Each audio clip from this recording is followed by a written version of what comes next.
बिस्मिल्लाहिर्रहमानिर्रहीम। दूसरों की खुशी में खुश होना सीखो, अल्लाह पाक तुम्हें देने में देर नहीं करेगा। कुछ लोग ऊंचाई पर जाकर और छोटे लगने लग जाते हैं। कुछ ऐसे हो गए हैं इस दूर के रिश्ते, अगर आवाज़ तुम ना दो तो बोलते वो भी नहीं। पुराने दोस्तों की एक खूबसूरत अदा ये होती है कि कम वक्त बूढ़े हो जाते हैं पर कभी बड़े नहीं होते।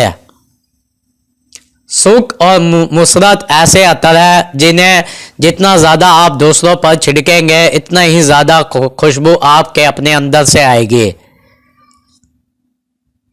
शिर्क के बाद बदतरीन गुनाह अल्लाह पाक की मखलूक को तकलीफ पहुंचाना है। कौन कहता है कि दूरियां हमेशा किलोमीटरों में नापी जाती है, कभी कभी खुद से मिलने में जिंदगी गुजर जाती है। एक बाबा जी कहा करते थे कि पुत्र किस्मत तो इस ज़मीन की थी जो हर वक्त मेरे आका सल्लल्लाहु अलैहि वसल्लम के मुबारक कदमों को चूमा करती थी। दूसरे लोग आपको किस तरह देखते हैं ये बात मैंने नहीं रखती। हाँ, अलबत्ता ये बात मैंने ज़रूर रखती है कि आप अपने आप को कैसे देखते हैं। बस दुआ के मकाम पर दुआ देना सीखो, यही असल इंसानियत है।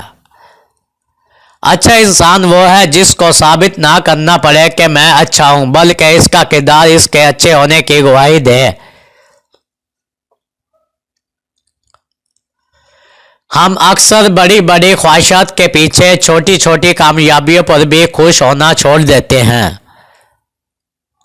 वक्त के समझाने का तरीका सख्त और तल्ख होता है, मगर इसकी समझ गई बात सारी उम्र के लिए समझ में आ जाती है। मनफी सोच रखने वालों को जितना कम जवाब देंगे आपकी ज़िंदगी में सुकून उतना ही ज़्यादा होगा।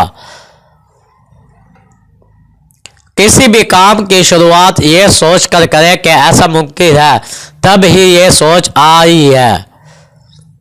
मैं ये नहीं कहता कि मुझे डर लगता है, लेकिन मैं ये ज़रूर चाहूँगा कि मैं अपनी ज़िंदगी में अपने डर से बढ़कर कुछ कर सकूँ। लंबे अरसे तक नाराज़ रहने के लिए ज़िंदगी बहुत थोड़ी है। आप सही उठते हैं और जीना चाहते हैं कि मगर इसलिए कोई तो तवज्जो होनी चाहिए आपके पास। वास्ते पड़े तो किरदार खुलते हैं, बातों से तो हर शख्स पासा है। माफ़ करने की आदत डाल लीजिए, क्योंकि माफ़ करने से इंसान की अपनी रूह पाक हो जाती है। खाना खाते वक्त रोटी के लुकमे से बाल निकल आए तो समझ जाएं कि बहुत जल्द आप पर रिज़्क़ की बारिश होने वाली है। खुद पर भरोसा हो तो आप हर मुसीबत से निकल सकते हैं।